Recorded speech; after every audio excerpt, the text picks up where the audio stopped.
In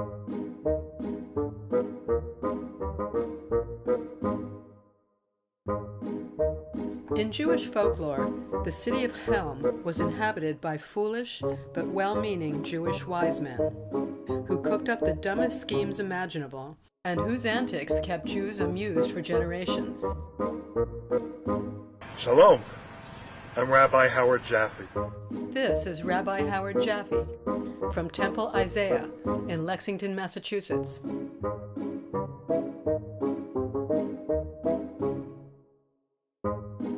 Eternal One, we know you by many different names. Allah, Adonai, the Holy Spirit. On July 25th, 2017, Temple Isaiah of Lexington hosted a well-meaning community event titled Out of Many One, full of nice-sounding words.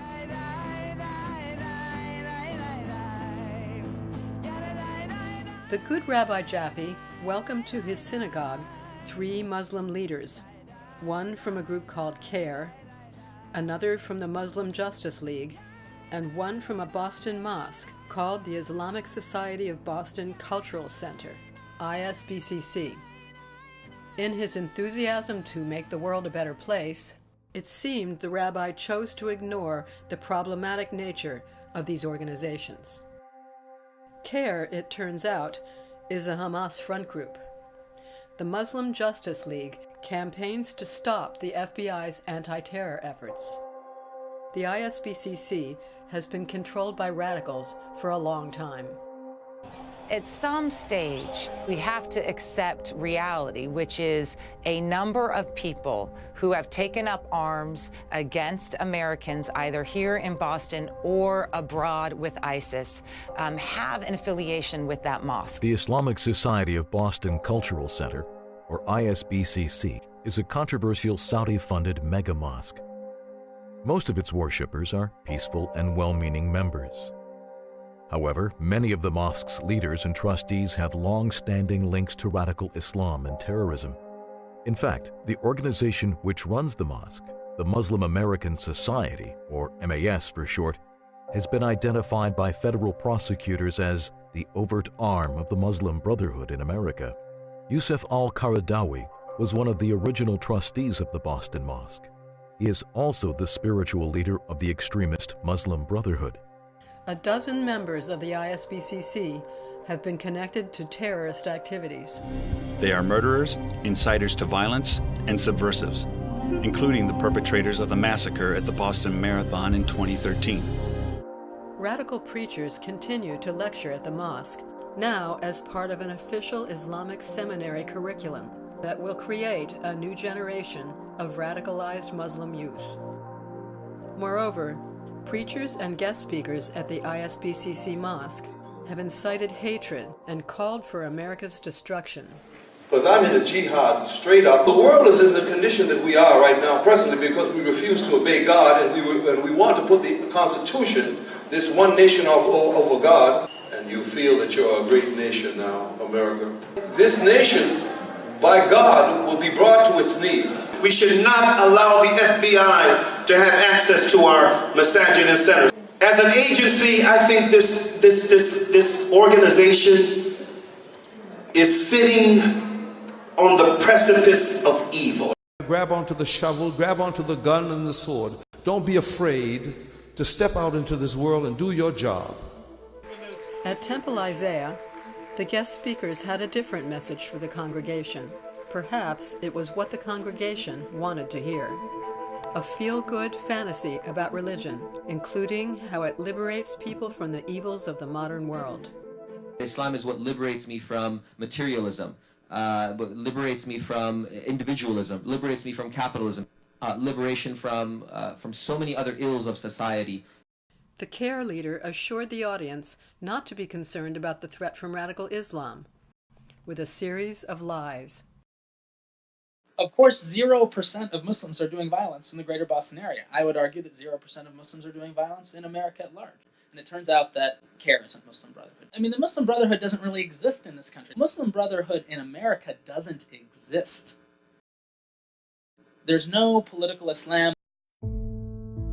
According to the Anti-Defamation League, CAIR and its founders were part of a group set up by the Muslim Brotherhood to support Hamas. CAIR officials have encouraged members of the Muslim community to refuse to cooperate with law enforcement agencies, including the FBI investigating terrorism. The FBI suspended its relationship with CAIR precisely because of its ties to Hamas, and in order to prevent CAIR from publicly exploiting any relations it had with the FBI. Rabbi Jaffe's community event provided a Jewish cover for CAIR. The Hamas charter itself calls for the murder of every Jew on earth, which would include the rabbi's entire congregation. As befitting the wise men of Helm, at the closing of the event, Rabbi Jaffe allowed Hamas-connected CAIR to solicit funds from his congregation. Go out and donate to any Muslim organization, ISBCC, CAIR, JEDPAC, Muslim Justice League. Come on, donate to us. My project this year is I have to raise $1 million. Don't send clothes, send money. Astonishingly, the rabbi and his congregation seem to be supportive of the fundraising appeal by the Hamas-linked group.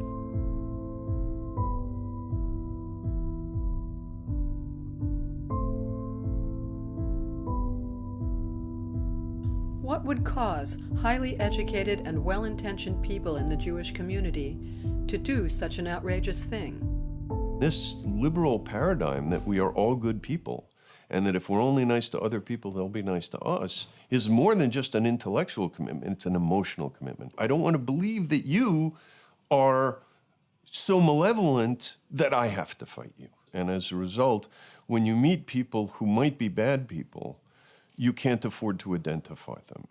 That's the good Jew. The Jew who helps everyone else. The Jew who puts others before themselves.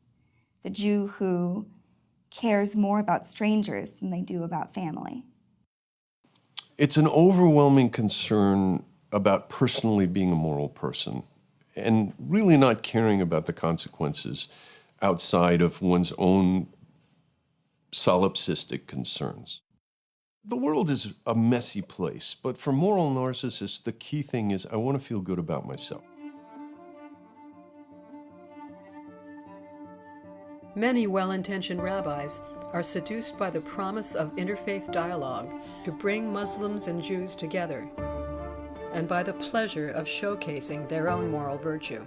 Sadly, too often, naive and hopeful rabbis embrace radicals who use interfaith efforts to promote a political agenda that is dangerously detrimental to the Jewish community and the American public.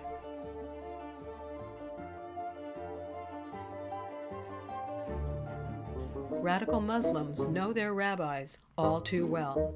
Rabbi Jaffe was one of their first Boston area recruits. He won't be their last.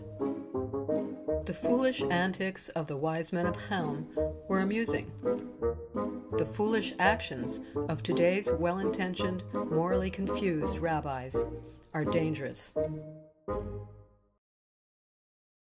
The Jewish community is suffering from a great divide. One side accepts our daunting reality and is prepared to deal with it. The other side chooses to deny the threats and instead promotes feel-good delusions.